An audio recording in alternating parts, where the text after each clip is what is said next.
داهاتی ناوخۆیی زۆر قسە و ئەوەی لەسەرەکرێ ئێمە وەکو حکوومەتی هەرێمی کوردستان بۆ زامنکردنی موچەکانی فەرمانبەرانی حکوومەتی هەرێمی کوردستان ئامادەین کە حسەی خەزینەی ئیتیحادی بۆ مانگەکانی 8 و 9 دەست بەجێ بدەین بەڵام تاکو ئێستا لەلایەن حکوومەتی ئیتیحادیەوە ڕەزامەندی نەدراوە کە موچەکانی مانگی 8 و 9 ئیطلاق بکرێن لەبەرەوەی قسەیەکی وا ئەکرێت دەڵێن موچەی مانگی 8 و 9 لەبەرەوەی ئیطلاق ناکرێت کە لەبەرەوەی ئێمە داهاتی ناوخۆیی نادەین ئێمە ئامادەین داهاتی ناوخۆیی هەر کاتێک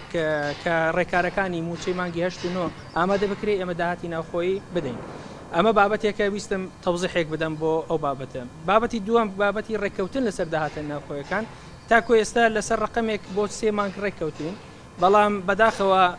ئەنجومەنی دەوڵەت کە ئەنجومەنێکی ڕاوێژکاری بڕیارەکانی پابند نین بۆ هیچ لایەنێک بە تایبەتی بە حکوومەتی هەرێمی کوردستان لەبەرەوەی ئێمە تەرەف نەبووینە لەو داواکردنی ئەو ڕاوێژە